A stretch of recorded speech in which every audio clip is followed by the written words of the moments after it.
there's a stalemate in the East. The Union troops do take the Mississippi River, and a naval commander from the north called Farragut takes New Orleans from the south in April. And the loss of Mississippi River in the New Orleans is a disaster for the South, because this is, of course, the major artery, the major way of transporting things in the West. Grant, who's a minor commander at this time, will take Tennessee from Albert Sidney Johnston, who Johnston High School here in Austin, Texas, is named after, in the battles of Fort Henry and Donelson in February. At Shiloh, Grant will face Beauregard and Albert Sidney Johnston on the Tennessee River. This is 40,000 men versus 35,000 men on April 6th and April 7th of 1862. The Confederate States win the first day, but 25,000 more Union troops arrive, highlighting this advantage in Union troops. And Shiloh will ultimately be a Northern victory. Grant barely wins this battle despite his overwhelming advantage in troops, and will move down the Mississippi River. And this will be his first major contribution to the war, conquering the Mississippi River.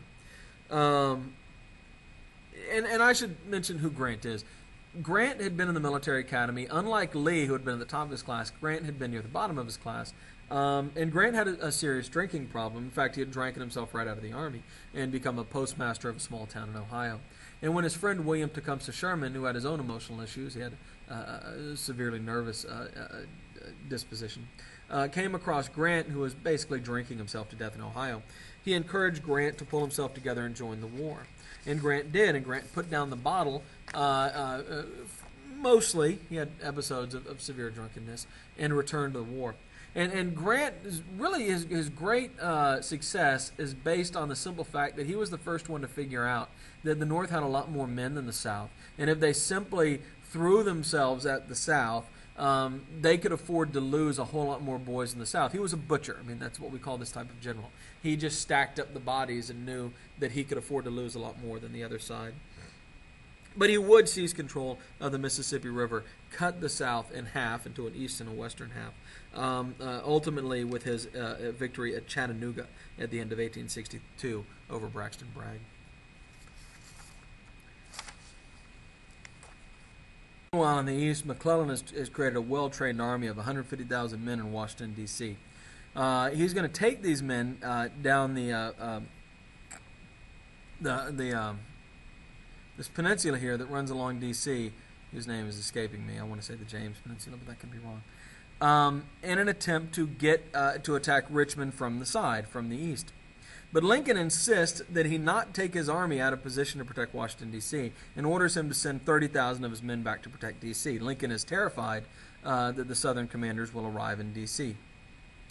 Realizing this, Stonewall Jackson will take an army into the Shenandoah Valley, which is west of Washington, D.C., and basically just run back and forth up and down the valley, creating the constant threat that he might emerge from this valley and attack D.C. at any point, which just feeds Lincoln's already present paranoia. This is the Valley Campaign. And despite the fact that two much larger armies go into the valley to try to stop Jackson, they are unable to, and he whips these armies. This is, if you've ever heard of Stonewall Jackson, this is why he's a legend. Now he's going to do other important things during the war, but this Valley Campaign is really his ultimate moment. At Seven Pines, the large northern and large southern armies will meet outside of Richmond, Virginia. This is going to be McClellan versus Joseph E. Johnston. Johnston is wounded, and Robert E. Lee, who's actually there to observe, is going to replace Johnston and take control of the army, and is never going to give it up. Lee, once he seizes control of the army, recalls Jackson out of the valley and counterattacks McClellan at the end of the Seven Pines battle, and is able to win, is able to repel, I should say, the Northern Army. This is followed by 7 days, which is constant fighting for 7 days. 85,000 Confederate troops will force the retreat of 100,000 Northern troops under McClellan, as Lee sneaks around the Northern troops and tries to cut their supply line. I should say Jackson does. McClellan is forced to return to D.C. once his supply lines are threatened, and Lee follows him, and is actually only held off by a second Union commander, Pope, or Lee would have been in D.C.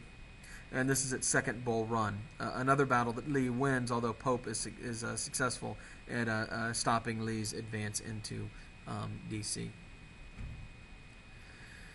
Lee then engages on his first offensive action, meaning invading Northern Territory, and he'll invade Maryland. He's under political pressure to create the perception that the South can win. The invasion of Maryland was designed to get European support. Just like the Battle of Saratoga had gotten European support during the American Revolution, the idea is that the Southern Army can make headway into the North, maybe the Europeans will see them as likely victors. This invasion will be repelled at a tiny creek called Antietam, where 87,000 Union troops will turn back 50,000 Confederate troops.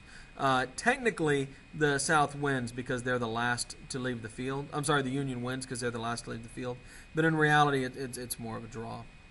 The Confederates are able to withstand repeated assaults by the North, and Lee is only saved by, again, the late arrival of Stonewall Jackson. You might notice Stonewall Jackson is always showing up and saving the Southern Army. That does happen again and again. Lincoln will blame McClellan for his lack of aggressiveness, which in my opinion is a bit ironic because Lincoln specifically ordered him not to be aggressive, and will fire McClellan the second time he's fired him.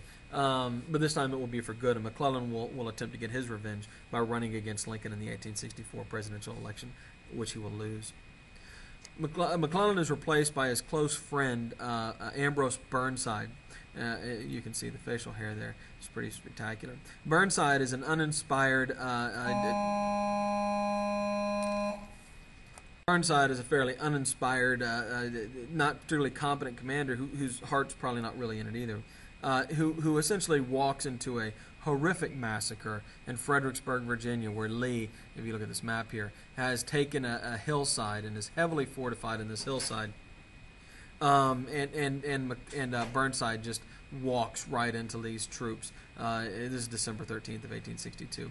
After the massacre, he will ask to be relieved of command, saying he doesn't want to be a general in this war anymore.